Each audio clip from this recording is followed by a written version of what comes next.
Роза Жаһан қазағымен жобасының алғашқы қонағы Гүлнұр Қуанышқызымен болады. Роза Жаһан қазағымен жобасының алғашқы қонағы ретінде кездесіп отырмыз.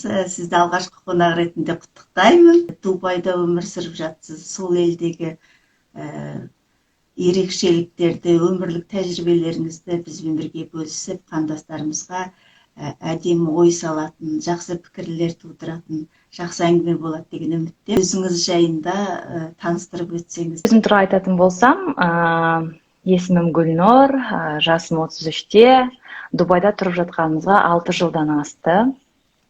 Өзімнің негізгі мамандығым 8 жыл университетте оқып, одан кейін 7 жыл компанияларда жұмыс жасаған қаржыгер маманның иегерімін негізінде. Дубайға 6 жыл бұрын кішкентай қызымыз 6 айлық кезінде, негізінде 3 айлық кезінде көшіп келдік, бірінші уақытша. Кейіннен 6 айлық кезінде толығымен көшіп келдік деп айтсақ болады. Содан бері осында екінші қызды болдық, жолдасымыз екеуміз.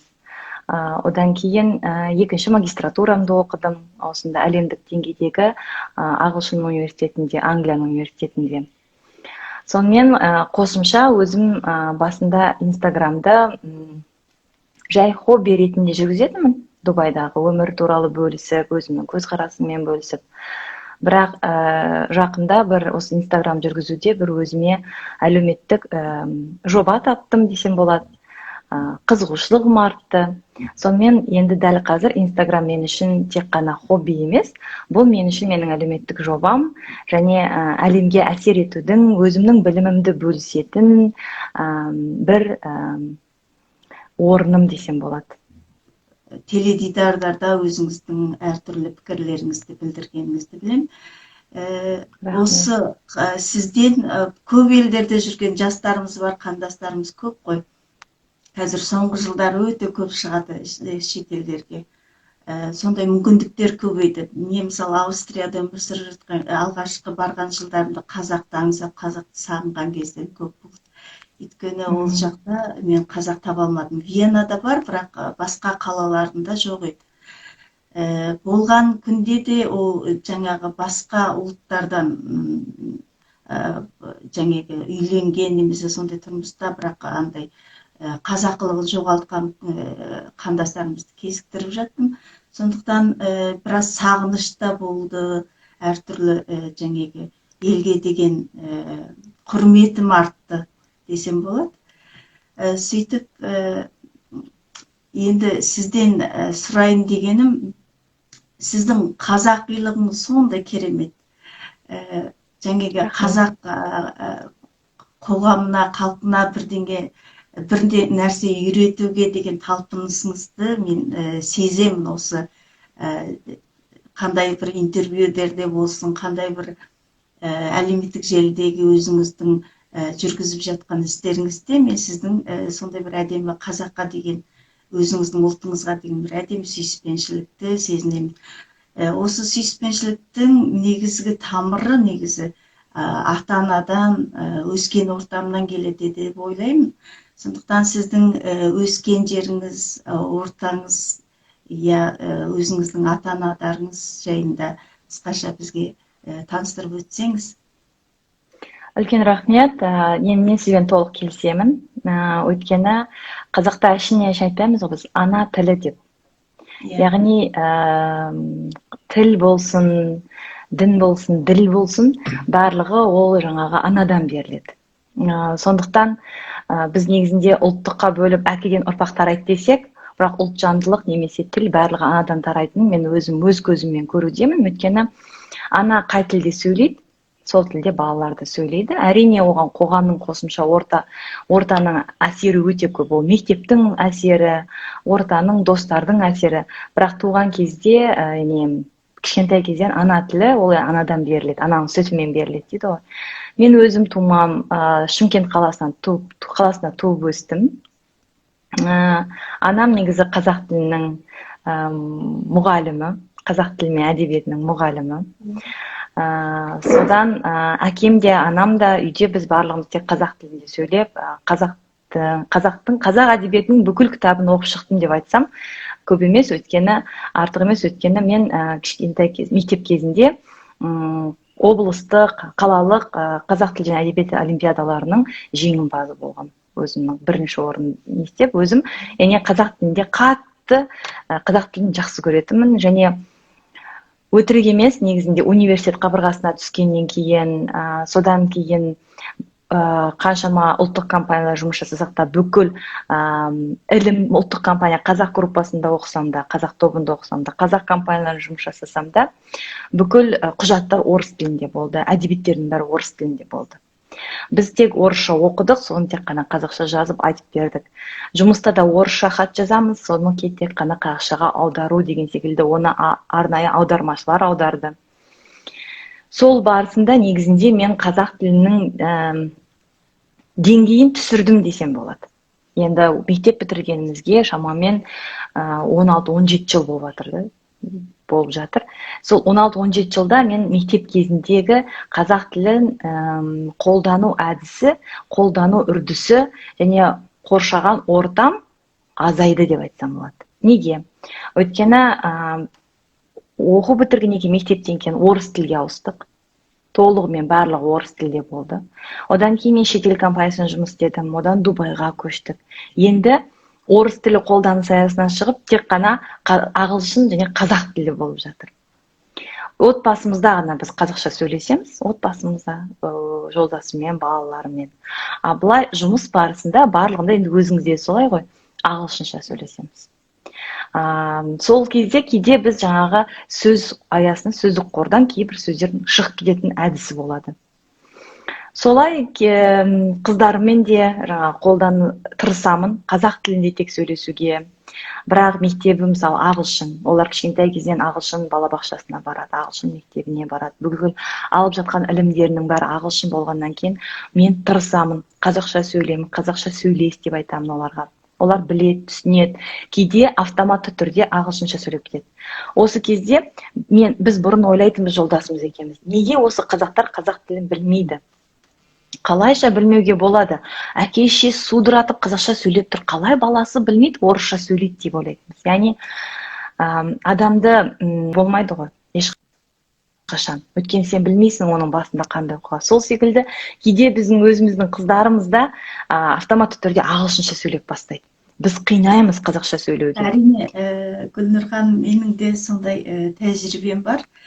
Негізі кішкентай кезінде мен туған жерім Моңғолияның жаңағы Шыңғыс ханның туған жері деп аталады ғой, Хенти деген жерде.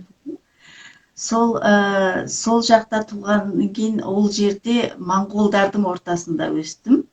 Көбі моңғолдар, әрине қазақтар бар, бірақ сол қоғам моңғол қоғам енді. Сол қоғамда жүргендіктен әкеміз үйге келгенде табалдырықтан аттағанда бізге қазақша сөйле дейтін еді. Біз үшін андай Баян Өлгей аймағы қазіргі сол аймақтан қазақ кітаптар келетін еді, Қазақстаннан.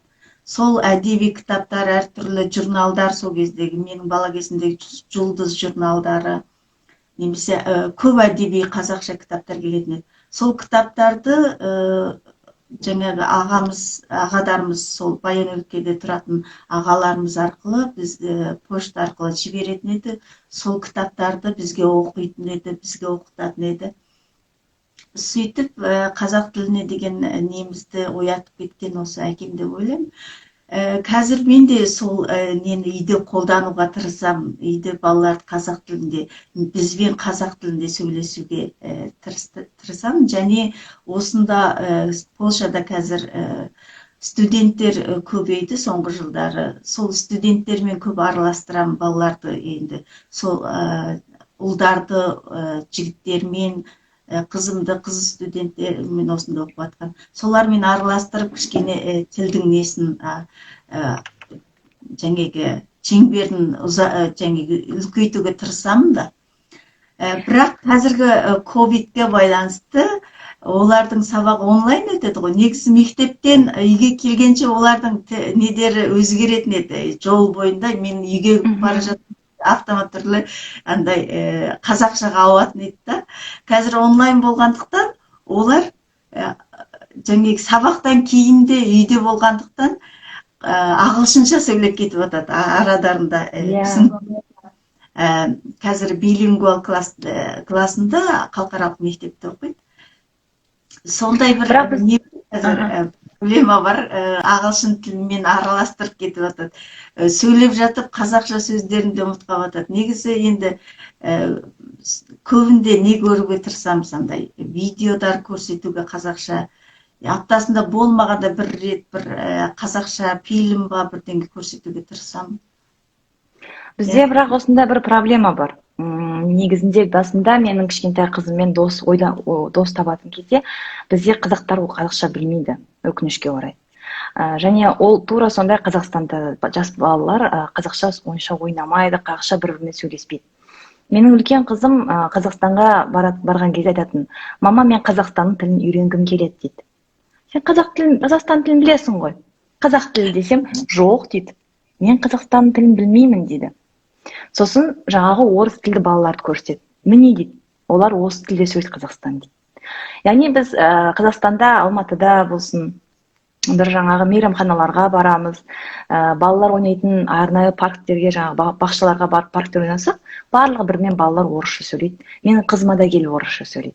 Сонда кішкене жаңа үлкен қызым айтты: "Мен Қазақстанның тілін үйренгім келеді" деп. Өкінішке орай, орыс тілі кішкентай баланың түсінігі бойынша Қазақстанның тілі. Содан ол өзі орыс тілін меңгеруге деген қызығушылық танытып, орысша мультфильмдер көрем деді. Түсіндіңіз бе қалай? Яғни осы жерде мен қазақтармен, достарымызбен кездестірейін десем, мен енді іздеймін. Бала ағылшынша сөйлей алу керек қазақтар. Өйткені олар қазақша тіпті сөйлей алмайды көбісі. Көбісі болғанда мен тек қана бірақ отбасы бар достарымыздың. Олар Монғолияның қазақтары. Солардың ғана балалар қазақша сөйлейді. Қалғандардың балалары тек қана ағылшынша және орысша сөйлейді. Ал менің қыздарым олармен тек ағылшынша сөйлеседі, өйткені олар орысша еркін сөйлемейді. Олар орысша түсінеді, еркін сөйлемейді. Ал мен орысшаны дәл қазір олардың сөздік қорына енгізгім келмейді. Өйткені мен дәл қазір қазақ тілін ұстап қалғым келеді олардың сөздік қорында. Және соларды нығыздап, фундаментін мықты қылып енгізгім келеді. Сол негізде біз жаз сайын, қыс сайын негізінде Қазақстанға ата-әжесіне барып, сол толығымен 100% қазақ ортасына түсетін, қазақ қоғамына түскен кезде балалар таза қазақша сөйлейді де, кейде болатын жаңағы ағылшыншасын ұмытып келетін жағдай болған. Жыл сайын қазақша сөйлеп, қазақшаны керемет көтереміз де, ағылшыншаны ұмытып, жаңағыдай қайттан мектепке келіп жаңадан сол этаптан өтіп жатады. Бірақ балам тез үйренеді ғой. Міне осы жақта осындай проблемалар да бар. Яғни қазақ біз бәріміз, бірақ біз отбасымызда орысша және ағылшынша сөйлесеміз. Шетелде тұрған қазақтардың барлығы солай көбінесе. Орысша және ағылшынша сөйлеседі. Кездестіріп жатырмын сондай жаңағы орыс тілді қандастарымызды, бірақ оларға кінә таға алмаймын. Мен де толық сонымен келісемін. Неге кінәламаймын? Мен де кінәламаймын ол адамдарды. Яғни өйткені мысалы менің өзім қазақ отбасында өстім. Мен әке-шешем қазақша сөйледі. Мен қазақ мектебіне бардым. Маған оңай. Енді менің қыздарыма қараймын. Біз қазақша сөйлесек те, олар ағылшын мектебіне барады, достарының бәрі ағылшынша сөйлейді. Оларға қиын. Мен ертең сөз бере алмаймын. Олар отбасында қазақша тіл сөйлейді деп мен оған 100% кепілдік бере алмаймын. Өйткені олар өздеріне ыңғайлы тілде сөйлесетін болады. Яғни тура сол секілді бағытына байланысты сөйлейді. Тура сол секілді тартса сол бағытпен кетеді деген. Тура сол секілді біздің де қасымыздағы мысалы достарымыз барлығы орыс мектебіне барған. Қазақ мектебіне барса да орыс ортада өскен. Сондай әке-шешелер қазақша сөйлесе де, олардың өзі солай орысша көп сөйлеген екен, орысша көп кітап оқығаннан кейін ойлау үрдісі орысша болып кеткен. Және оны да сіз кінәлай алмаймыз бізде. Өйткені біз олардың тарихын білмейміз. Олардың қалай болғанын мысалы. Айтпесем қаншама қазақ қандастарымыз. Кешіріңіз, сол сіздің айтқаныңызға байланысты, тіл деген тарихпен де, әдебиетпен де, мәдениетпен де, экономикамен де бәрімен байланысты екенін осы зерттеуімде байқадым. Біздің тарихымызды көрген кезде біздің қазақ халқы мысалы 19 хандықты бастан кешірген үлкен хандық, әлемдік деңгейде қазіргі ағылшын тілі сияқты қыпшақ тілі деген халықаралық тіл болған сондай бір керемет тілдің бірі екен. Сонда байқағаным, тарихта сондай бір өте күрделең мәселелердің әсерінен қазіргі қоғам осындай екі неге бөлініп отырмыз ғой қазір. Орыс тілді, қазақ тілді, немесе орыс қазақ тілді деген сияқты сондай бір тілдің проблемасы қазір туындай бастаған сияқты. Бірақ қуантатын жағдай, жаңағы шет елде жүрген қазақтар болсын, өз еліміздегі қазақтар болсын, қазақ тілін үйреніп жатқан, және қазақ тілін үйренуге ынтасының артып жатқаны сондай қуантады. Өйткені біздің тіліміз тек қана біздің әдебиетіміз, мәдениетімізді бізге әкелмейді, экономикамызды да көтерді. Экономика арқылы көп нәрсені шешуге болатын. Сондықтан тілдің мәселесі де өте маңызды мәселенің бірі. Оны да жаңағы қоғамды кінәламай, өзіміздің жаңағы тырысуымызға байланысты. Мысалы, осында 5-6 тіл білетін қандастарымыз бар, қазақ тілін үйренуге құлшынысы көп жете бермейтін. Мысалы, ол да сұранысқа да байланысты болуы мүмкін, немесе жаңағы жас ерекшелігіне де байланысты болуы мүмкін. Әртүрлі жағдайда, бірақ соны түсіністікпен қарап, бір-бірімізге достықпен, жақсы ниетпен бір-бірімізге қолдау көрсетіп отыру өте маңызды екенін байқадым. Мен қуанышқа орай, негізінде жаңа айтасыз ғой, 5-6 тіл білетін деген секілді. Осында қазақтар керісінше қызығушылық танытады. Маған айтады, үйренгім келеді, қазақша таза сөйлеп үйренгім келеді, бірақ мен орыс мектебінде оқыдым деген секілді осындағы көп қандастарымыз керісінше қызығушылық танытады. Сосын маған айтады, сен ортада дейді, бізбен ілікпей, орысша сөйлеп кетпе, қазақша сөйлеп отыра бер, яғни аударып жіберме. Біз бәріміз орысша сөйлейміз де, әңгіменің басын жаңағы орысша аударып жібереміз. Өйткені орысша сұрақ қойып, барлығы орысша сөйлескен кезде маған айтады, сен қазақша жауап бер де, қазақша сөйлеп отыра бер дейді. Сол кезде біз де тілімізді сындырып, сенімен бірге жаңағы қазақша сөйлеуге тырысамыз дейді. Сол соншалықты әдет болып кеткен. Мен кейде орыстар отырса да оған қазақша сөйлей берем. Басқа ұлттың өкілдері отырса да оларға қазақша сөйлеп кететін әдетім бар қазір. Енді алғаш сол Шымкентке барғанда әртүрлі елдегі қандастарымыз болды. Сол Түркменстаннан, Өзбекстаннан, Қырғызстаннан, тағы Қарақалпақстаннан, Қытайдан, Моңғолиядан сөйтіп көп студенттер болды. Осы диаспора арқылы сол жаққа студент болып барған едік. Сол кезде Түркменстан, Өзбекстан, сол жақта тұратындар енді түркмен тілін үйренгенше, сол орыс тілін үйреніп, солай жүре берейік деген сондай бір көзқараспен сол кезде сол орыс тіліне көп басымдық берген достарымыз болды. Яғни ата-аналары солай басымдық берген. Енді түркмен тілін үйренгенше орыс тілі әлдеқайда енді қоғамда мүмкіндіктері көп болады деген сияқты. Солай үйренгендер көп болды. Солармен біз Моңғолияның қазақтары, Қытайдың қазақтары, солар қазақша сөйлесу арқылы солар қазақша үйренді. Айтады, басында келгенде олар орысша айтатын, біз қазақша айтамыз. Университетте де, Оңтүстік Қазақстан университетінде болдық. Сол кезде біздің жетекшілеріміз, сонда бізді нететін жауапкершіліктегі кісілердің көбісі орыс тілінде сөйлейтін еді, қазақша өте ақырын сөйлейтін. Роза ханым, мұнда біз тез не алмасақ, сұрақтар келіп жатыр. Өйткені біздің уақытымыз не болғаннан кейін, Инстаграм тығыз болғаннан кейін, нақты сұрақтарға көшейік. Өйткені көбісі сұрап жатыр, сол елдердегі өмір сүру мен еліміздегі өмірдің айырмашылығы туралы айтасыздар ма дейді. Яғни ойлаймын, көп адамдарға осы маңызды сұрақ, яғни қалай өмір сүру Қазақстанда, қалай шетелде қалай деген секілді, Дубай болсын, Варшава болсын. Бірінші жаңағы сөзіміздің соңын түйіндеп кетейік. маңызды сол кездегі адамның жаңағы біреуді ілестіре алатын, біреуге жаңағы идеал бола алатын адам ғана жаңағы өзінің қоғамында да, өзінің несінде де жаңағы орнын көрсете алады деп ойлаймын.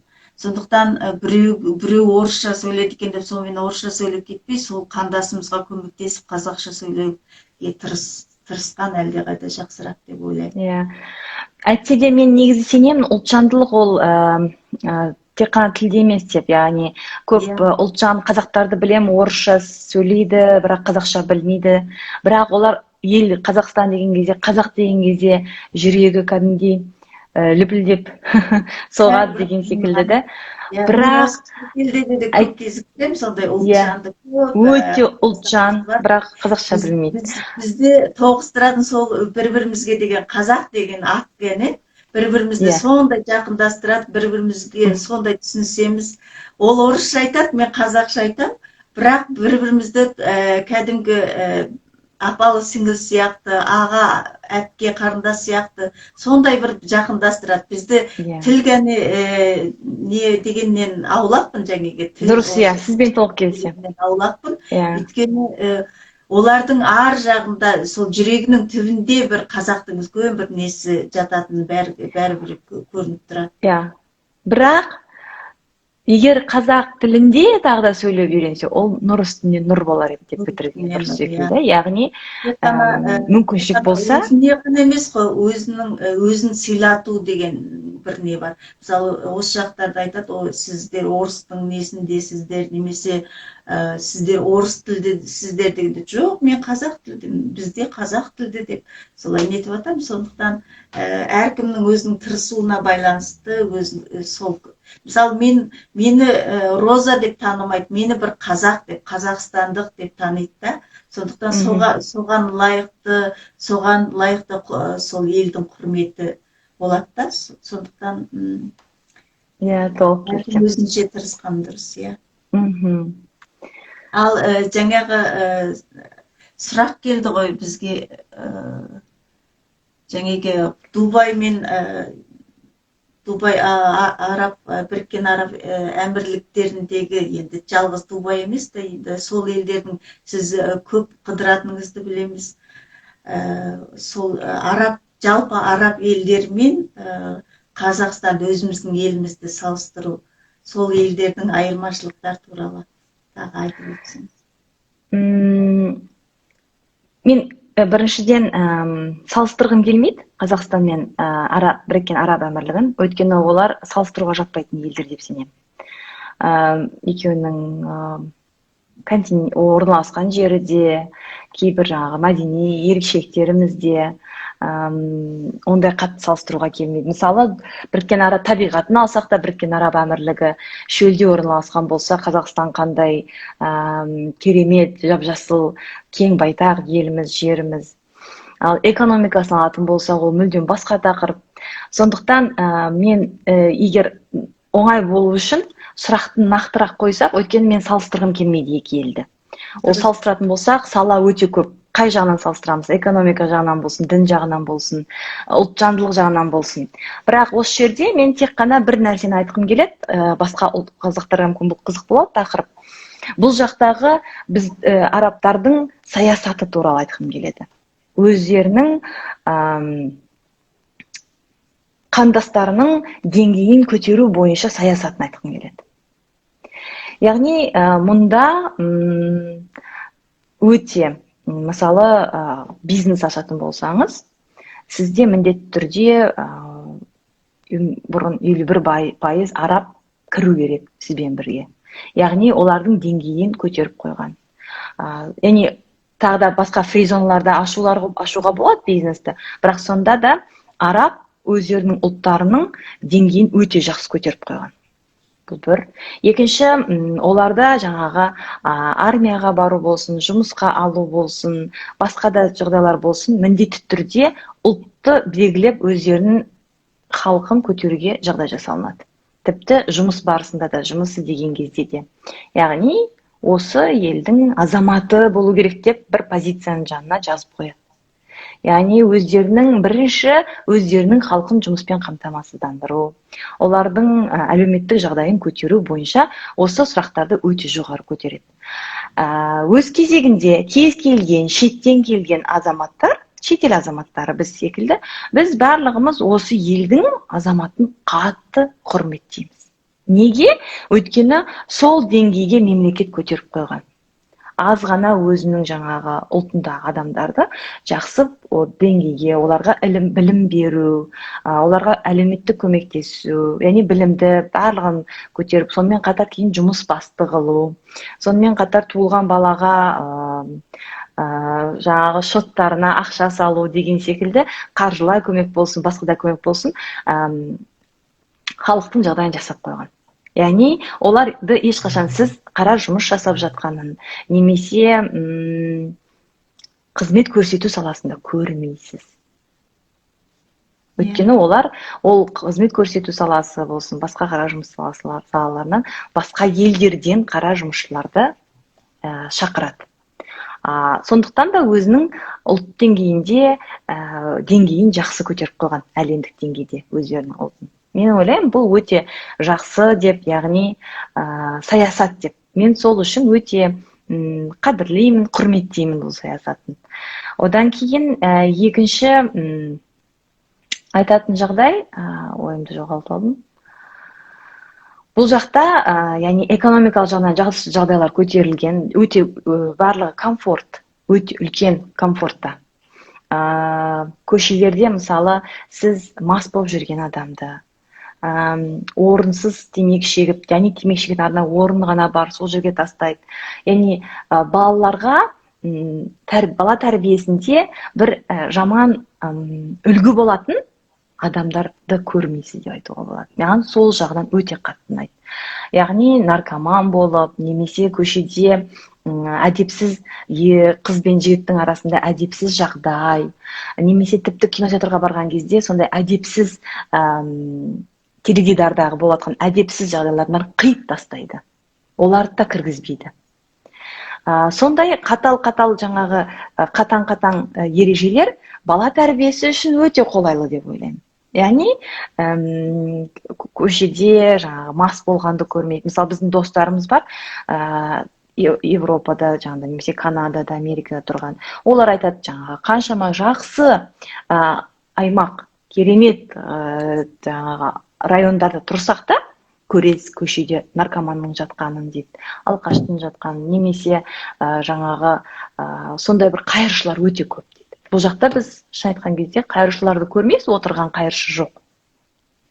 Қайыр сұрап отырған. Бірақ әр міндетті түрде арнайы қорапшалар болады. Оған сіз керек емес киім, адамға бермейсіз, керек емес киім, зат бәрін сол қорапшаға саласыз. Ол арнайы ұйымдар сол көмек керек адамдарға апарып береді. Отырмайды көшеде адам сенен көмек сұрап. Яғни бұның барлығын ұйымдастырылып қойған. Organized дейді, well organized. Сосын арнайы жаңағы қайыр беретін жерлер бар. Сіз жаңағы лотерея алған секілді қайыр бересіз ақшаңыз, и сізге осыған түсті. Мынаншама. Яғни бұл да өзінше қадағаланып тұрады. Сіз білесіз, ол ақшаның сол ұйымға, сол мешітке барып түсетінін білесіз, өйткені сізге сондай қағаз чек береді. Сен қайырымдылығын жасадың, міне саған чек деп. Түсініңіз? Яғни осындай сала жақтарынан маған ұнайды.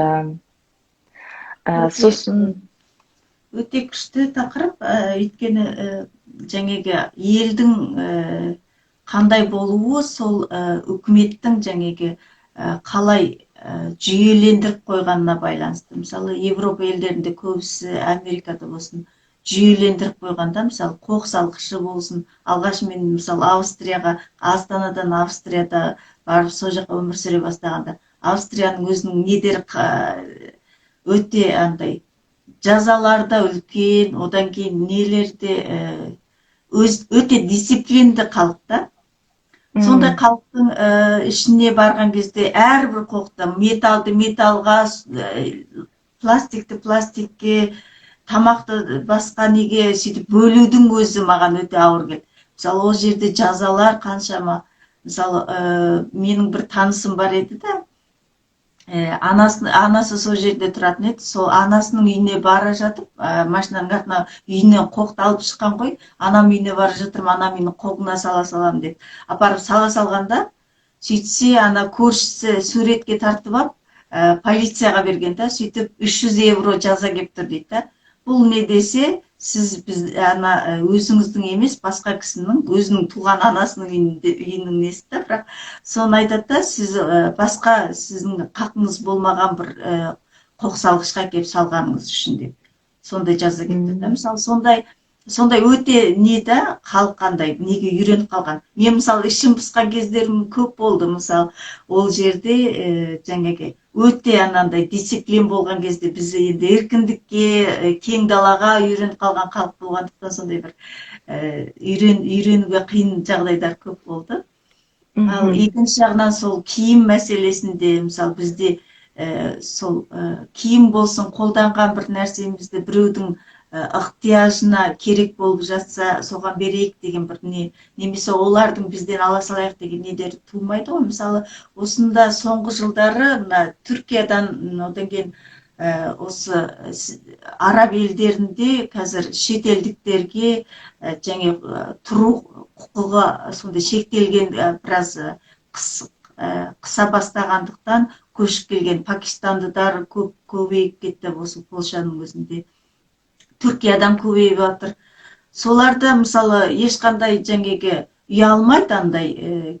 Роза ханым, сіздің балаларыңыз өсіп баратыр, кішірейген киімдері болса бере салыңыз. Оған жұмсаған ақшамды мен басқа бір жақсы іске жұмсайын, жақсы біреуге қолдануға беремін, немесе басқа бір керегіме жаратамын. Сондықтан маған сізде менің жаңағы дін бауырымыз, дін туысқанымыз болып есептелінесіз, сондықтан бізге жат емессіз, беруіңізге болады деп сөйтіп айтып жатады да. Біздің елде осы мәселеде де сондай жаңағы ысырапшылдық көп екенін байқадым енді. Салыстыру деген осы келетін шығар деп ойлаймын енді. Сонымен той томалақтар, мысалы, бізде өте ысырапшылдық жасайтын халықпыз. Сол қонақ шақыру, бізде қонақ шақыру бұрын енді өте көп, біздің енді әдебіміз, тәртібіміз, тәрбиеміз соған байланысты, ағайын туыстарды кең молдастардан жайып соларды қарсы алу. Бірақ үйге жаңағы шаңырағымызға шақыру деген сондай бір әдемі нәрсе. Бірақ біз оны соңғы кездері кафеде, ресторанда, тойханада өткізіп, біз соның несін, әдемі несін, үрдісін жоғалтып алған сияқтымыз, салыстырып келген кезде. Ал араб елдерінде, менің осында да халықаралық жаңағы, осы Варшавада халықаралық әйелдер ұйымының жаңағы мәдениет менеджмент болып, қазір мен кішкене соған байланысты актив жұмыстар жасаймын. Айында 1-2 рет сол мәдениетке байланысты бір іс-шаралар ұйымдастырамын. Сонда әртүрлі халықтардан, әлемнің 80 елінен келген әртүрлі халықтардан осы Варшавадағы халықаралық әйелдер ұйымында сол әлемнің 80 елінен азаматшалар бар. Сол әйелдермен қарым-қатынаста болған кезде олар қонаққа шақырады, арабтар шақырады, Пакистан, түріктер, сондай көп, сондай қонақ жайда. Сонда барған кезде бір салат, бір әдемі бір ұннан жасалған бір тағам, сонымен бір тағы бір тәттілі бір десерт, сондай бір тағамдармен гәне солай гәне қарсы алады да. Біз болса ойбай, маңызды тамақта емес қой. Қалай істеймін, бірақ ол да маңызды, мысалы, соны бір-біріне сәйкестіреді, салаты, мысалы, сол өзіне сәйкесу керек. Тәттісі де, десерті де соған сәйкес болу керек деген сияқты. Бірақ оған көп ақша шығармайтындай қылып жасайды да. Жоқ, ақшадан бұрын сосын мысалы шетелден бір қонақ күтіп аламыз десек, ойбай, үйіміздегі емес, бүтін ағайын туыстарымызды қозғап жібереміз да, ойбай, ананы шақырамыз. Сонда бізде өзімізге сенімділіктің де аз екенін байқадым да. Мен ойлаймын, жаңағы біз қонақ шақыруды қиындатып жібереміз. Неге? Өйткені жарыс қылып жібереміз. Арамызда. Өйткені дастарханға бір тамақ емес, бірнеше тамақ болу, бір салат емес, бірнеше салат болу керек. Бір ғана ұнды тамақ емес, бірнеше. Егер оны пісірмесе, келіп сынап кетеді. ана үйінде бүйтіп істеген, мына үйінде былай пісірмепті деген секілді. Содан кейін ол тамақ кейде жаңа ысыраптан бұрын қонақ шақыруды біз қиындатып жібереміз соның арқасында. Яғни біз қонақ шақырайық десек, ой, ананшама нәрсені пісіруіміз керек. Оған қазір мен уақытым жоқ. Әрине, қазір әйел адамдар да өте жұмыс басты, бұрынғыдай үйде отырып тек қана пісірумен айналыспайды. Сонымен түрліктері көп. Сол үшін мұнда мысалы бізде жаңа қонаққа шақырсақ, бізде қонаққа шақырса, бір салат, бір ыстық тамақ, бір ұнды нәрсе болса болады. Одан кейін десертте болса жаңағыдай бір ғана десерт. Яғни көбінесе, яғни адам қанағат болатындай тамақ болса болды. Ол үйден сен тамақ ішу үшін бармайсың, сен ол араласып не істеу үшін, бөлісу үшін. Сосын мұнда сұрақ қойыпты, қалай қауіпсіздік деп. Дубайда мен жаңа Варшавада қауіпсіздік деңгейлері қалай, біз әрқашан жаман телевизордан жаман хабар естіп отырамыз, ұрып кетіпті, соғып кетіпті, ұрлап кетіпті деген секілді. Сіздерде қалай дейді? Бізде енді Польшада Европаның ішіндегі ең жаңағы қауіпсіз елдердің қатарына жатады. Бұрын енді соңғы жылдары бұл Европа бірлігіне кіргеннен кейін осы Польшаның несі экономикасы да жақсарды, қауіпсіздік шаралары да күшейді. Барлық жағынан негізі қауіпсіз ел. Өйткені негіз католик дінін көп ұстанатын, сол діннің де несі ықпалымен адамдар сондай жаңағы бейқам, сондай қауіпсіз, жақсы өмір сүреді. Польша деген кезде, ой, бір кезде коммунистік ел, анау мынау деп сөйтіп көзқараста, өзім де сондай бір көзқараста едім бұрындары келмей тұрған кезде. Ал қазір мен Европаның ішінде біраз елдерде болдым, бірақ Польшаны қатты жақсы көремін. Польшаның көп недері, бізге деген несі құрметі күшті бір жағынан. Ұлтшылдық жоқ дейсіз ғой қатты. Екінші жағынан жаңағы несі экономикасы өте не дейді, өте жақсы дамып келе жатқан ел. Жұмыс сұранысы көп, басқа елдермен достық несі өте жақсы болғандықтан қазіргі жағдайда өте қауіпсіз елдердің экономикасы жағынан ғана емес, жалпы қай жағынан да өте қауіпсіз, өте жақсы мемлекет мен үшін. Ал енді басқа елдер, Европаның басқа елдерінде мысалы көп босқындар келетін, көп жаңа мигранттардың көп елдерінде сондай бір қиын жағдайдар туып жатады. Қазір Польшаға да келіп жатыр, бірақ Польшаның жаңағы келу шарттары біраз қиындай бастады соңғы жылдары. Өйткені поляк тілін мысалы B1, B2 дәрежесінде білу керек деген сияқты. Соның бәрі поляк тілде оңай тілдерінен емес, сондықтан оны үйреніп, бұл елге сіңу, бұл елде қызмет жасау үшін де сол несін жаңағы осы жерде өмір сүретін рұқсат қағазын, рұқсат картын сол тіл арқылы беріледі. Негізі бұлай компаниядардың, шетелдік компаниядар өте көп, өйткені басқа Европаның елдеріне қарағанда арзан болғандықтан.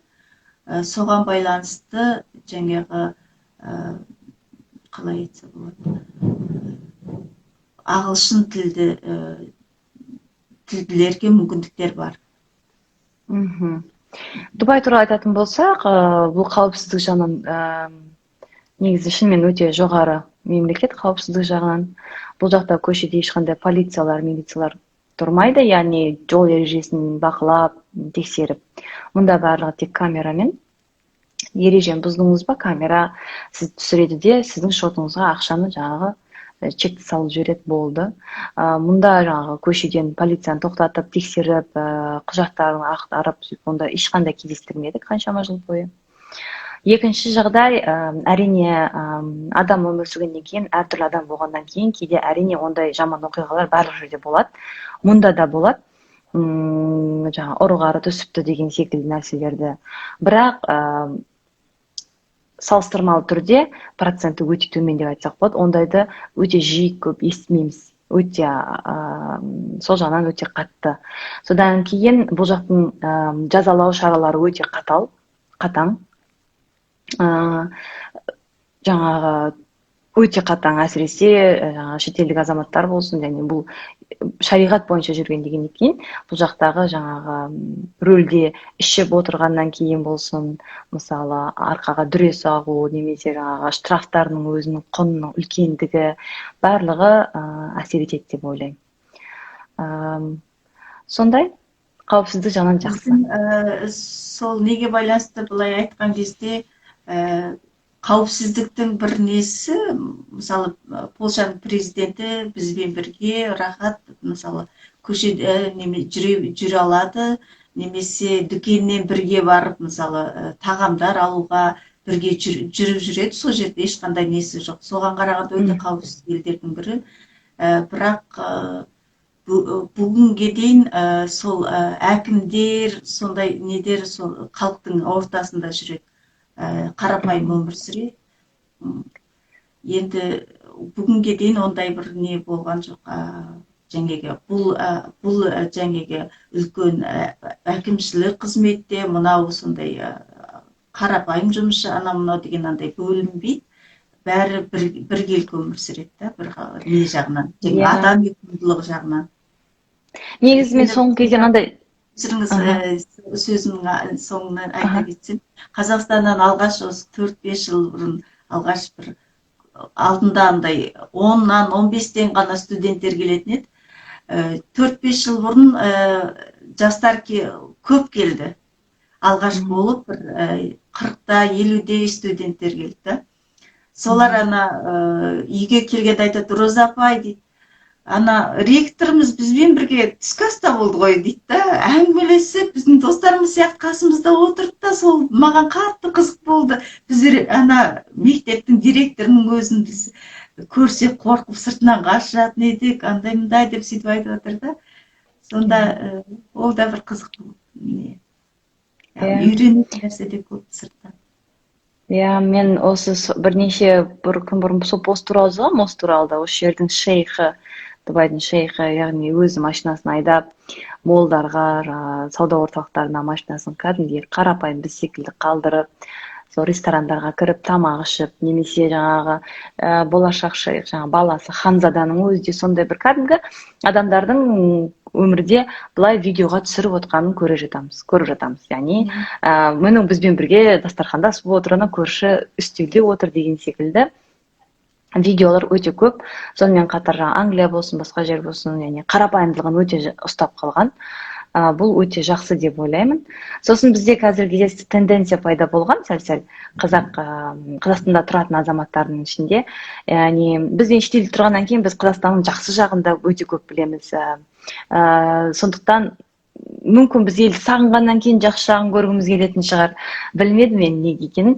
Бірақ Қазақстанды да қатты негізінде жамандауға болмайды деп білем, өйткені Қазақстанның өте көп плюстар өте көп. Басқа елдермен салыстырған кезде. Ол мысалы біріншіден тегін білім, мектеп, тегін. Әрине, сіз қалауыңызбен оқытсаңыз болады ақылы мектепке, бірақ тегін білім ол көптеген, біз енді қаншама елдерден достарымыз бар, араб елдерінен достарымыз бар, басқа да елдерден достарымыз да бар. Олар айтады, қалайша сендерде мектеп тегін бе, ол қалай дейді, таң қалады, керемет қой дейді. Одан кейін университет тегін, грант бар десек, ешқандай мысалы көп университеттерде scholarship деген нәрсе болады. Оларда 100% тегін деген нәрсе жоқ, мемлекет төлейтін. Бар 20%, 30%, 15%, бірақ 100% деген жоқ. Көп елдерде де бар ондай. Яғни сендерде мемлекет сол елге қайтадан оралып, сол 5 жыл, 10 жыл сондай қызмет ету, сондай недер бар, араб елдерінде. Бірақ тегін ғой, сапасы жоқ деп жазып жатыр. Мен айта алмаймын сапасы жоқ деп, өйткені сапасы жоқ деп айтуға да қиын болады негізінде, өйткені сапа бар деп білемін. Одан кейін бірақ шынымен білім егер жеткіліксіз деп жатсаңыздар, кейбір білім ордаларында білім жеткіліксіз болады. Шынымен да, ол кезде онда қосымша өзіңіз оқу арқылы, немесе ата-ана ретінде сіз балаңызға қолдау жасап, сол жақты қосымша өзіңіз көбейтуге тырысыңыздар. Өйткені көңіл қонымды болу өте қиын деп ойлаймын. Одан кейін тегін мысалы болашақ программасының өзі өте шынымен жақсы программа. Шетелге мен деген әлемдік бетке ұстанарлық университеттерге тегін жіберіп оқыту, ол да керемет жақсы бағдарламалардың бірі. Бұл Қазақстанда ғана бар емес, болашақ сияқты бағдарламалар әр елде, әр жерде енді экономикасына, несіне қарай байланысты. Бірақ болашақтың Қазақстанға келген өзгертулері көп деп ойлаймын. Көп, өте көп жастар. Көп андай қазақтар көп шетелге шығып мүмкіндіктер көрді, ел мен елді салыстырып көрді, халық пен халықтың арасындағы сондай бір әдемі бір байланыстардың артуына үлкен себептер болып жүрген қаншама қандастарымыз бар. Сондықтан болашақты бастаған осындай үлкен істі біздің еліміздің игілігіне жарата алу үлкен жетістік деп ойлаймын. Соның арқасында мысалы қаншама адамдар үлкен жетістіктерге қол жеткізіп жатыр. Сол мемлекеттің оқуы, қолдауы. Әрине, барлық жерде біз жаңағы кейбір нәрсеге көңіліміз қонбауы мүмкін, бір нәрсеге жаңағы разы болмауымыз мүмкін, бірақ бәрін все познается в сравнении дейді ғой, бәрін салыстырғанға байланысты. Сіз қай мемлекетпен салыстырасыз, оған да байланысты. Мысалы Қазақстанды қарайсыз, қай терезеден қарайсыз, оған да байланысты, Сондықтан менің бір байқағаным осы қазір енді біздің балалар халықаралық мектепте британдық системамен оқиды. Оларда мысалы ешқандай жаңағы қыспақ жоқ сабақта, көп тапсырма берілмейді, көбінде тапсырма бермейді. Бір белгілі күнде мысалы бір пәннен берілетін болса, екінші пәннен берілмейді деген сияқты сондай бір недер бар да, жүйедер бар, өздерінің системасы басқаша. Соған байланысты менің балаларым да кішкентай балабақшадан бастап осы халықаралық мектептерде оқиды, ағылшын тілінде балабақшадан бері. Солардың қарап отқан кезде сол енді әртүрлі елдерден келеді ғой.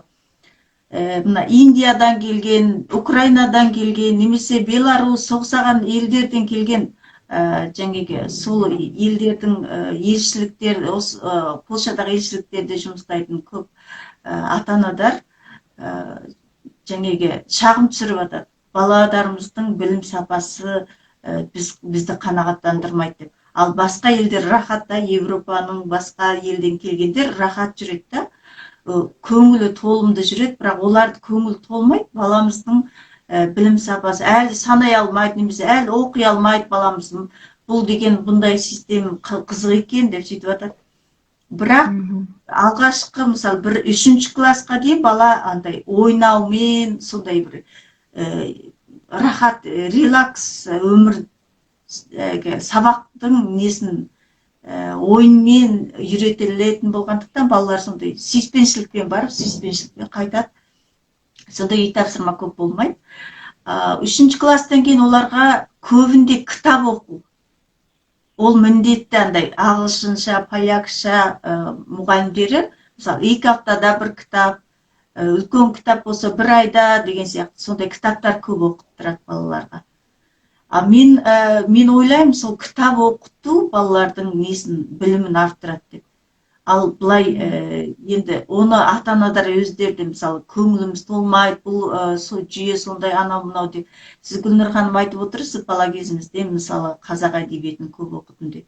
Мысалы дүниетаным, жаңағы айналадағы нені салыстырып мүмкіндіктердің бәрі сол кітап арқылы келеді. Менде де кішкентай кезімде сондай қазақша кітаптарды көп оқыдым. Тек қазақша емес, моңғол тілінде де көп газет, журналдар көп оқитын едім. Мысалы, соның бәрі баланың несіне жақсы, жаңағы дүниетанымына. Мен мысалы алғаш келген кезде мен біраз уақытта әртүрлі елдерде, әртүрлі жерлерде жүргендіктен мына тілге, Австрияда мысалы неміс тілінде сөйлейді, Польшада поляк тілінде сөйлейді. Сол кезде тілге көп уақыт бөліп кеткен кезде кітап аз оқыдым. Сол кезде маған мен мына халықаралық ұйымдарға жұмысқа бастап, солармен жаңағы жұмыс жасай бастаған кезде, олармен кездесулер өткізген кезде өзімнің көп минустарын байқадым кітап оқымағандығымнан. Сондықтан кітап оқу арқылы көп нәрсенің жетістікке жететінін, сол адамдардың жаңағы әңгімесінің өте кең екенін байқадым да. Иә, толық келісемін. Қай жерде сіз оқымасаңыз да, кейде мектеп бағдарламасы, университет бағдарламасы ол жеткіліксіз болуы мүмкін. Яғни бұл жерде мен бала тәрбиесінде өзіне сенімді, жеке мотивациясы дамыған, жүрегінде, яғни өзін толыққанды тұлға ретінде сезінетін азаматты тәрбиелеу білім беруден де маңызды. Өйткені сіз оны стресске кіргізіп, тек оқу дегеннен одан пайда жоқ, өйткені әлем өзгеріп жатыр. Адамдарға тағылатын міндеттемелер де өзгеріп жатыр. Яғни бұрынғыдай сіз қазір болашақта барлығы математика яғни математика болсын, барлығын тек роботтар жасайды, машиналар жасайды, компьютерлар жасайды, программалар жасайды. Сізге соншалықты қатты неден түбіне кетіп қалған, мысалы бұрын бухгалтерлер болу үшін сіз жаңағыда қолмен жазып есептеу керек болсаңыздар, қазір сізге дым керек емес. Сіз тек санды енгізесіз, болды, барлығын есептеп береді. Сізге тек қана аналитикалық ілім керек. Соны сөзбен жеткізе білу, сол сандарды түсіну, сол санды менеджментке жеткізу, сіздің жаңағы презентация жасайтын қабілетіңіз, сіздің сөз сараптауыңыз, саптамаңыз, мысалы ораторлық, шешендік өнеріңіз, адамның жүрегіне жете алу қабілетіңіз, міне осы маңызды. Болашақта қандай мамандар маңызды болады? Өзіне мықты, эмоционалды мықты, өзіне сенімді, ішінде бақытты, яғни мен жеткіліктімін деген секілді бақытты, психикалық ауру жоқ, яғни сондай адамдар, яғни ондай балада кез келген ақпаратты тез қабылдайтын болады, логикалық ойлау қабілеті де, критикалық ойлау қабілеті, міне соны дамыту керек. Баланы стресс қылғанда, Гүлнұр ханым, осы сөзіңізді бөлдім, кешіріңіз. Стресс қылып баланы көп осыны оқы, мынаны білуің керек сенің деп баланың қаламаған, кейде ата-аналарда болып жатады ғой, қаламаған нәрсесіне тырыстырудың өзі сол жаңағы эмоциялық несін түсіріп жібереді да баланы. Ол сабаққа деген керісінше жек көрушілігін тудырады, қинау. Яғни оны мен келсем 3-ші классқа дейін ойын түрінде, жеңіл түрде. Мысалы, мен кеше ғана бір ханыммен кездестім, өте күшті жұмыс істеп келген, одан кейін үйде отырып декреттен кейін жұмысқа шыққан жоқпын дейді. Шыққым келмейді дейді. Неге десем, менің менеджерім өте сондай бір жаман адам болды, мені қатты қинады дейді. Одан кейін жұмысқа шыққым келмей қалды дейді. Көрдіңіз, яғни сізді қандай зат сізді қатты стресске кіргізеді, сіз сол затты жек көріп кетесіз. Сіз адамды емес, сол затты жек көріп кетесіз. Мысалы, сіз ата-ана ретінде баланы жаңағы математикаға қабілеті болмайтын, бірақ сіз оны стресс арқылы оқытатын болсаңыз, онда ол сізді жек көрмейді, ол математиканы жек көріп кетеді. Яғни кез келген сабақ қолынан келмей жатыр ма, онда оған деген махаббатын ашу арқылы, кейде сәл ғана жеңілдік беру, бала соған дайын болмайынша жаңағы ойын түрде оқыту, әріптің өзін ойын түрде оқыту, сурет түрінде оқыту, бірге мысалы күріштерге жазу арқылы сурет, міне солай оқытылған балаларда кейін өскеннен кейін өзіндік жаңағы құлшыныс болады. Ал қаншалықты сіз қинап оқыттыңыз, қосымша курстарға бердіңіз, балаңызға стресс бердіңіз, егер сіз сол арқылы баланы өлтіріп алсаңыз, кейін сіз оны қинап оқыта алмайсыз. Өйткені ол уже үлкен болады, оның ішіндегі жаңағы махаббаты өліп қалады, қызығушылығы өліп қалады. Осыған байланысты соны өлтірмеу керек. Сіздің жаңағы балаларға байланысты сіздің парақшаңыздан көрген едім, позитив отбасы деген. Қысқаша қазір уақытымызда біразға келіп қапты. Позитив отбасы не? Осы жаңағы баланың тәрбиесіндегі ең маңызды нәрсе сол позитив отбасы деп ойлаймын. баланың ең жаңағы жақсы қалыптасуына мүмкіндік жасайтын. Сондықтан сіз жаңағы қаржы саласының маманы болсаңыз да, мен сіздің жаңағы интервьюдарыңызда, қандай бір недеріңізде көрдім. Осы жайында жаңағы бала тәрбиесі, отбасы жайында біраз өзіңіздің қосымша зерттегеніңіз. Соған байланысты не айтасыз? Позитив отбасы. Негізінде мен вообще позитив ағылшынша оқимын, барлығын позитив парентинг дейді ғой, позитив отбасы деген. Яғни парентинг деген ата-ана болу, позитивті тәрбие беру, позитивті ата-ана болу жолы. Тәрбие берген кезде жаңа авторитарный емес, авторитетті жолды таңдау. Ол деген сөз, сіз баланы тұлға ретінде құрметтейсіз. Оны не қалайтынын, оның жанындағы ненің істегісі келетінін ақылдасу арқылы, сөйлесу арқылы бірге шешім қабылдаған кезде мен айттым, бітті, сен мені тыңдау керексің деген жолмен емес, кез келген шешімді оны да бақытты қылу, оны да разы қылу, және өзіңіз де бақытты, өзіңіз де разы қылу жолын үйрету. Яғни балаға, әрине бұл жерде сіз баланы тіпті асырып жібермейсіз, ол балаға да үйретесіз, бұл жерде сіздің де орныңыз бар, сіздің де сезіміңіз бар, ол да оны қадірлейді.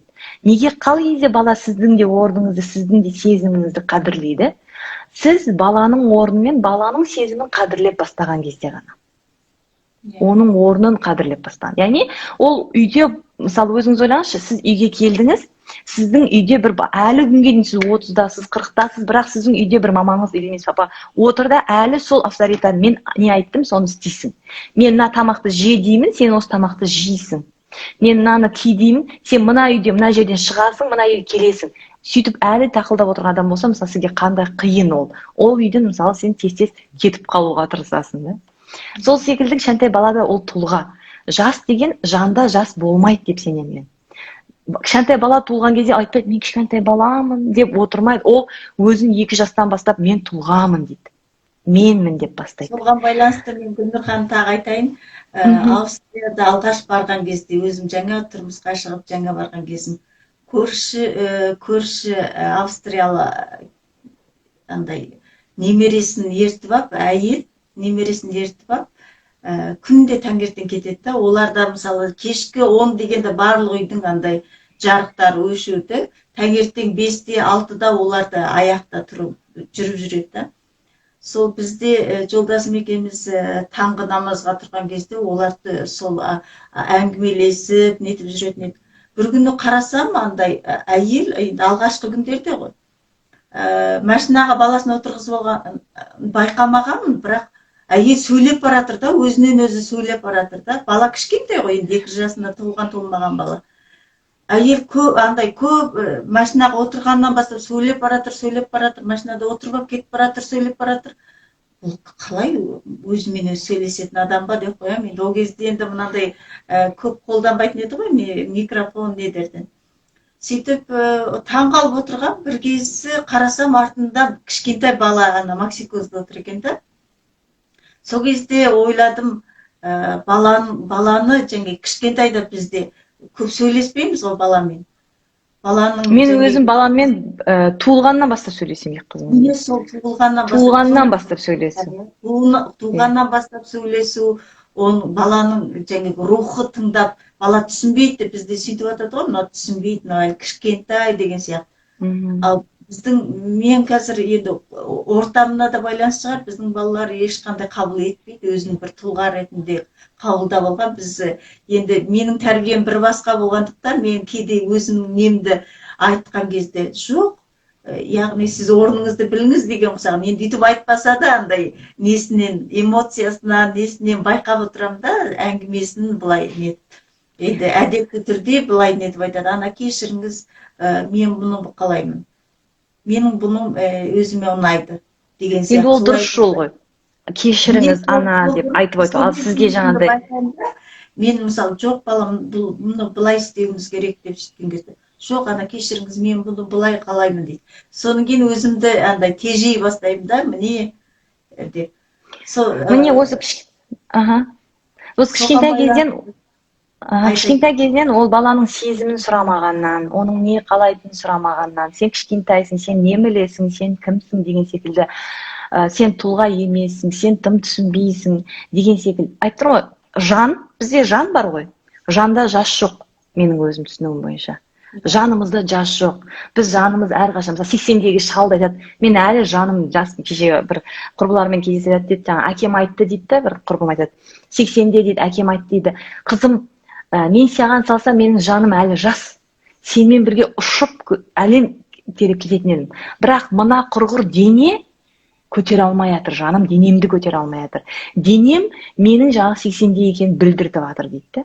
Сол секілді кішкентай балада да болсын, үлкен шалда болсын, жас сізде болсын, барлығымыздың жанымыздың жасы бір адам өзі қалай сезінеді, сондай жас бар.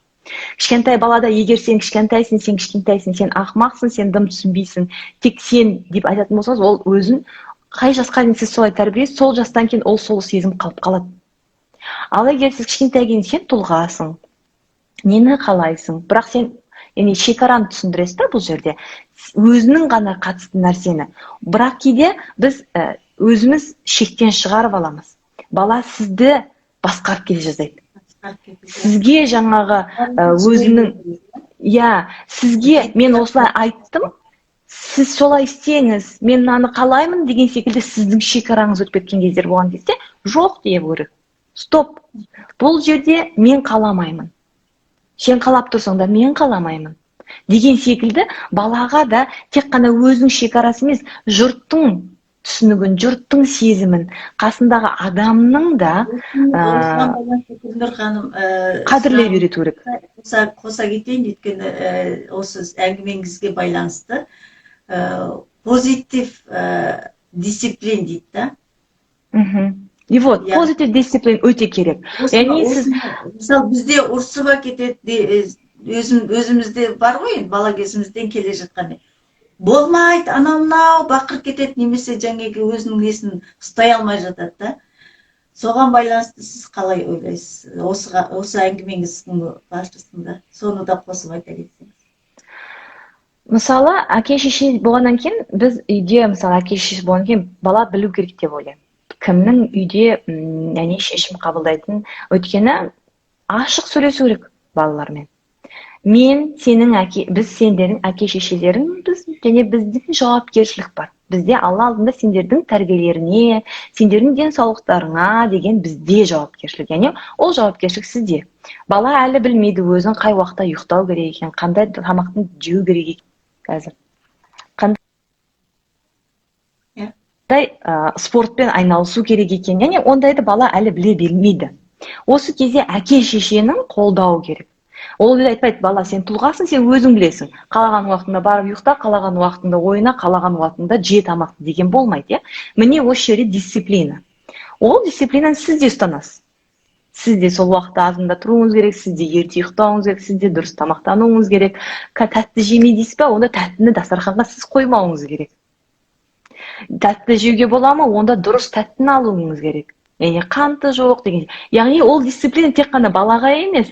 Ол ереже, ол дисциплина сізге де қатысты. Сізге де жүретін дисциплина. Әуелі не бар ғой, өткенде осы тағы бір не болды? Түрік елдерінде бір әйел дейді да, баласы үнемі андай бір қожа дейді ғой, андай не оқитын, уағызды айтатын кісіге барып, соны ғана тыңдайды екен да, соның айтқанын ғана орындайтын сондай бір бала екен дейді да. Сол балаға бал зиян екен дейді. Ол өте көп бал жейтін бала екен.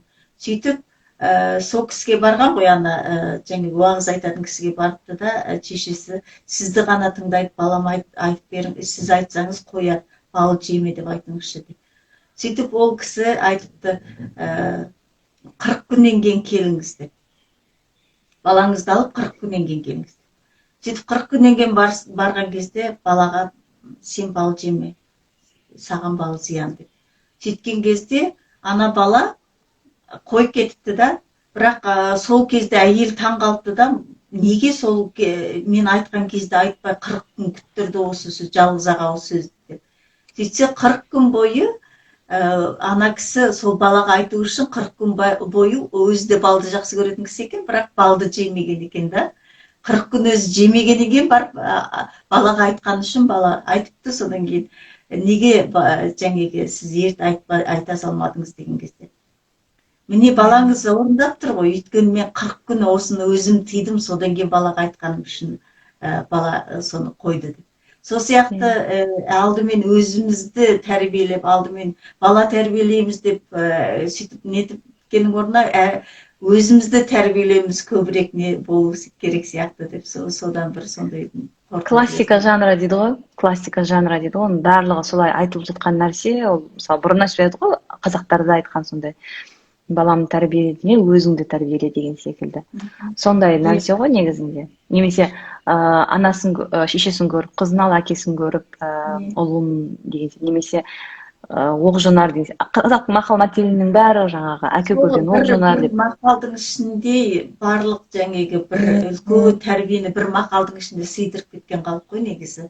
Көп мақалдардың ішінде қарап отырсаңыз соған байланысты. Мынау осыншама адамдар кітап қылып жазып жатқан нәрсе осы мақалдың ішінде ғана екен ғой деп қарайсың кейде. Бірақ біз кейде мысалы бір кішкентай ғана қысқа сөзбен біз түсіне бермейміз да, кейде мысалы жаңағыдай техникасымен әртүрлі ситуациялар болады. Мысалы бала мен ананың арасындағы әртүрлі ситуация болады.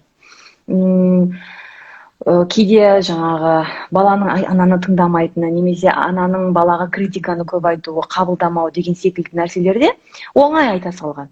Бірақ арнайы ситуацияға келген кезде аналар білмей жатады.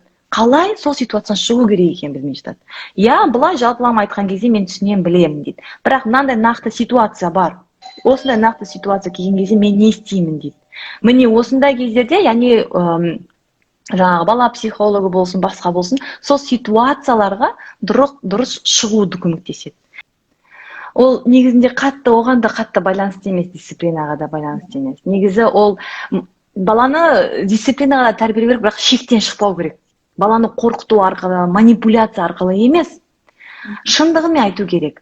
Яғни, мысалы, балам, кешкі 6-ға дейін келсең, біз бәріміз отбасымызбен тамақ жейміз. Сол кезде келсең жақсы болар еді, өйткені біз бәріміз отбасылық болып тамақ ішеміз, және біз отбасы болып тамақ ішкен кезде сенің де өз орныңда отырғаның бізге ұнайды. Біз бәріміз сенмен бірге отырып, сенің де бізбен бірге отырып тамақ ішкенді қалаймыз. Және бұл мен үшін маңызды дейді анасы, көрдіңіз бе? Жіберген кезде. Келген кезде мен тамақ бермеймін емес. Егер сен 6-та келіп бәріміз бірге тамақ ішсек, маған бұл маңызды. Өйткені үйдің ережесі солай. Біз бәріміз отырып, яғни отбасы болғаннан кейін біз ережелерді орнатуымыз керек. Әртүрлі ереже болу керек. Әр отбасы, мысалы, принциптер болады. Мынанша уақыттан кейін үйге кешке келмейсіңдер. Кешкі осынша уақыттан кейін далада жүрмейсіңдер сағаттан кейін. Қыдыруға шығасыңдар ма достарымен, осыншама сағат лимит. Осы лимиттен кешікпеу керексіңдер. Кешкі ас сағат 7-де немесе 6-да. Барлығымыз бірге отырып, ешқандай гаджетсіз, сотка қолда емес, ешқандай телевизор, ештеңе емес, ешқандай гаджет қосылмайды. Біз отырып отбасылық тамақ ішеміз. Осындай ережелерден тұрады отбасы. Әр отбасының өзінің сондай ережелері бар. Аптасына бір күн, мысалы, уборка, ген уборка деген секілді, И сонда баланы сол ережені қорқыту арқылы емес, аш қаласың, махаббатсыз қаласың, немесе мен сені ұрамын, таяқ жейсің, мен сенімен бір апта сөйлеспеймін емес. Балаға сол ереженің қаншалықты жақсы нәрсе екенін түсіндіру арқылы, сол ережені қадірлеп, қастерлеп үйрету арқылы ғана енгізу керек деп сенемін мен. Позитив парентинг міне осы туралы. Позитив дисциплин осы туралы деп сенемін. Яғни, оны қорқыту арқылы емес, манипуляция арқылы емес, оған травма беру арқылы. Бала неге жылап жіберді? Көрдіңіз бе? Неге жылап жіберді бала? Өйткені аш қалам деп қорқып жылап жіберді. Негізінде бала ұмытты ма? Біз әр адам болғаннан кейін біз қателігіміз болады, кемшілігіміз болады. Балада тем более болады, өйткені ол ұмытып кетеді. Ұят деген бізде сондай бір түсінік бар ғой. Ойынға кірісіп кетеді. Ал негізінде ұмытты ма? Келіп, ол қорықпай, кешір анашым, мен ұмытып кеттім. Бірақ келесіде бұл қайталанбайды. Мен ойынға кіріп кеттім. Ал ол бала үйтіп істемей жолдан бірден стресс болғаннан ол жылап жатыр. Ал неге керек балаға ондай стресс? Не үшін? Ол бала өзін түсіндіре алатын, мысалы мен кешігіп қалдым осындай деп түсіндіре алатын деңгейде болу керек та. Иә, ол сосын ол үшін стресс болмау керек. Анамен сөйлесу, ананың көбірек түсіндіргені, сол балаға қаншалықты түсіндірсе, бала да соған байланысты рахат келіп түсіндіре алатын мүмкіндік болушы ма еді, иә? Міне, міне қатал дисциплинаның минусы осында. Қорқыту арқылы, манипуляция арқылы. Дисциплина ол баланың ертең жасыруына алып келеді. Ол баланың іштей өзі тығылып жылауына алып келеді. Яғни әке-шешесімен келіп бөліспеуіне алып келеді. Ал егер сіз ол жаңағы ережелерді дұрыс жолмен кіргізетін болсаңыз, дұрыс жолмен, яғни здоровый дейді ғой, healthy way, in a healthy way. Ережелер healthy wayмен кіру, саламат деңгейде кіру керек. Ол стресс, травма беру арқылы ол баланы іштей жанын қыспау керек. Сол кезде ғана ол келіп, мысалы ертең өмір болғаннан кейін біз бәріміз кешігеміз, өмір болғаннан кейін біз еліктейміз, достарымызбен ойнап қаламыз, біз де уақытты білмей қаламыз. Кейде мысалы менің өзім кездесуге барам, уақытымен келе алмай қалам кездесуден. Мысалы жолдасым айтам, мен мынандай уақытта сағатта келемін деп, бірақ келе алмаймын. Неге? Өйткені мен жаңағы отырған собеседнигім бір проблемасын айтты да маған, и мен оның кеше мен күйеуіме айттым, мынаншама сағатта болам деп қатты жауап кете алмаймын ғой. Немесе ол жерде жоспар өзгеріп кетті. Мына жерге баратын едік, олар бәріміз басқа жерге баратын болып қалдық. Ол көбірек сол секілді нәрселерде қорқатын болады да, отырған кезде дірілдеп отыратын болады. Бала да мысалы ертең кешігіп қала ма, қорқып келетін болады. Оның бәрі денедегі стрессті көбейтеді. Стресс ол кортизол, гормоналды өзгеріс, оның барлығы оның денсаулығына әсер етеді. Сондықтан кез келген жағдай болсын, болмасын, қандай жағдай болсын, болмасын, яғни бала өзінің ситуациясын кешігіп жатыр ма, звондап айту, қорықпау, тең түсіндіре алу, арада сөйлесе алу керек. Ол қорықпау керек әке-шешесінен. Ол әке-шешесінен керісінше қолдауды көре алатынын білу керек. Осы позитив дисциплин, позитив яғни сенім, бір-біріне деген сенімді осы жерде көп міндет атқаратын шығар деп ойлаймын. Енді бала тәрбиесі жайында айттық, отбасы жайында айттық енді. Уақытта болған секілді. Уақытта болды. Соңғы сұрағым енді бұны айтпай кету мүмкін емес. Енді Дубайда қазақтар үшін, қазақ жастар үшін қандай мүмкіндіктер бар? Мысалы, жұмысқа барғысы келетін болуы мүмкін, немесе сол жерге қыдырғысы келетін болуы мүмкін. Енді ол үлкен тақырыпта, әрқайсы әртүрлі тақырып. Бірақ соны қысқаша бір мүмкіндіктер, қандай мүмкіндіктер бар қазақтар үшін Дубайда? Дубай қымбат қала. Егер сіздің жақсы жас отбасы болып жатсаңыз, бала шағаңызды алып келгіңіз келсе, онда сізде жақсы айлық болу керек. Өйткені бұл жерде пәтер жалдау, бірақ қазір арзандады ковидке байланысты, бірақ пәтер жалдау, мектеп ақысы барлығы өте жоғары. Ол үшін мысалы көп жастар келіп, егер семьяңызбен көшіп келгіңіз келіп жатса, онда соның бәрін ескеруіңіз керек айлықта. Айлықта, яғни салық жоқ толығымен, бірақ басқа жаңа қызмет саласы барлығы өте қымбат. Соны шығындарды есептей алу керек. Екінші, егер сіз үйленбеген болсаңыз, өзіңіз болсаңыз өте оңай. Өйткені бұл жерде жаңағы шейринг дейді ғой. Бір үйді бірнеше жастар бөліп тұрады. Ол кезде ақша өте арзан шығады. Шығын өте аз болады. Ол кезде мысалы жалғыз болсаңыз, егер сіз үйленбеген отбасы құрмаған болсаңыз, онда мүмкін оңайырақ не істеу. Және жұмыс табу да жақсы, оңай. Аслында бірақ ағылшын тілін білген абзал, дұрыс. Сосын бұл жақта өте көп қонақ үйлер бар. Көп жастар қонақ үйде өздерін көріп бастайды.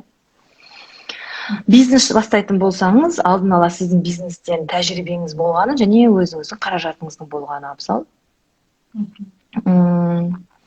Бұлай негізінде жастарға мүмкіншілік жақсы. Бірақ дәл қазір мына ковидтің жағдайына байланысты бәсекелестік өте жоғары деңгейде. Және мына көрші елдерде, Үндістан, Пакистан елдерінен өте оларда мектепте ағылшын тілі, оларда біздің орыс тілі секілді ғой. Сондықтан олардың ағылшындары да мысалы кішкентай жағынан жақсы дамыған. Сосын олар өте көп бұл жерде жақын. Одан кейін өте төмен жалақыға келсе алады. Сол жағынан бәсекелестік жоғары. Сосын бұл салаға да байланысты. Мысалы IT саласында жақсы мүмкіншіліктер бар. Бірақ жаңағы сіздің жаңағы таңдаған мамандығыңызға да байланысты. Бұл жақта IT-ге, сосын қонақ үй бизнесінде жақсы мүмкіншіліктер бар. Ал студент оқуға қандай мүмкіндіктер бар? Студент болу арнайы городоктар дейді ғой, жаңағы Дубайдың ішінде Knowledge Park деген бар, Knowledge Village деген бар. Студент болу оқуы шамамен 70 мың дирхамнан басталады, 60-70 мың дирхам. Бұл яғни әртүрлі. Айтып тұрмын, ондай толық 100% грант мен кездестірген жоқпын, бірақ жаңағыдай жартылай scholarshipке тапсыруға болады. Ағылшын ол үшін IELTS тапсыру керек. IELTS-іңіз болса, одан кейін арнайы, егер қандай университет тапсырыңыз келсе, сол университеттің сайттарына кірсеңіздер, сол жерде scholarship деген нелер болады. Қыздарға арналған арнайы scholarship, сондай әртүрлі scholarshipтерге тапсырып, арнайы жеңілдіктер алуға болады. Бағасы сол әлемдік деңгейдегі барлығы бірдей бағада. Оларда жаңағы филиалдар болады, сол секілді барлығы шамамен сол бірдей бағада шамалас. Бірақ өмір сүру бұл жерде шамалы қымбаттау. Студент болып жүріп, осында мысалы Польшада студент болып жүріп, қосымша жұмыстар жасап, мысалы оқуының ақысын төлейтін мүмкіндіктері бар. Қосымша гранттар ұтып алатын мүмкіндіктері бар. Сондай мүмкіндіктер бар ма? Енді мен бұл жерде өзім оқыған кезде мен магистратурада оқыдым. Магистратурада енді көбісі үлкен кісілер болды. Жастар өте аз. Яғни көбісі жаңағы жұмыс істеп жүрген азаматтар магистратурада оқыды. Яғни олардың қосымша өзінің жұмыстары бар. Біз кешке оқисыз, магистратурадан кешке оқисыз. Яғни олардың 80% жұмыс істеді десек болады. Магистратурада оқыған адамдардың 80%. Яғни оқып жұмыс істедік. Ал бакалавриат бойынша өкінішке орай менің өз тәжірибем жоқ. Бірақ бакалавриатта менің білуімше көбісі жаңағы жастар, көбісі оқығандар. Және олар бакалавриат азаннан кешке дейін ғой. Азанда, таңертең. Сондықтан жұмыс, егер сіздің жұмысыңыз кешкі уақыттағы жұмыс болса, гостиницада немесе жаңағы кешкі уақытпен жұмыс істеуге ешкімнің сіздің қақысы жоқ. Шектеу қойылған. Бакалавриатында неше жыл сіздерде? 4 жыл. 4 жыл. 4 жыл. Польшада 3 жыл, аптаның 3 күнінде сабағы болады, таңертеңнен кешке дейін кейде. Қалған күндерінде жұмыс жасауға мүмкіндіктер жасалғанда, студенттердің сондай арнайы жұмыстар сондай жасауға мүмкіндіктер бар. Өте күшті екен, бірақ мен ондайды естімедім мұнда. Менің білуімше 5 күн. Білуімше 5 күн. Мен енді дәл кесіп айта алмаймын, өйткені өзім бакалавриатты бұл жерде оқымадым. Мен тек магистратураға ғана өзімнің тәжірибеммен ғана бөлісе аламын. Иә. Сонымен уақытымызда бір шама сіздің алтын уақыттарыңызды алып қойған сияқтымын. Жоқ, альхамдулилля, рахмет, керемет. Әңгімеңізге мүмкін керемет бір сізден пікір алған болған бұл мүмкін жастар, мысалы жас анадар, жас отбасыларына мүмкіндіктер, мысалы ізденімпаз ана ретінде өзімде жақсы көрем сізді. Жаңағы сізбен кездесіп осындай сұхбаттаспаған едік, бірақ осы әңгімелесу маған да қатты ұнады. Рахмет. Тағы да аманшылық болса, тағы да әртүрлі тақырыптарда жүздесетін боламыз. Иншалла, тілеймін. Иншалла, амандықта жүздесеміз. Рахмет сізге. Сау болыңыз. Рахмет, сізге сәттілік тілеймін. Жақсы, сау болыңыздар.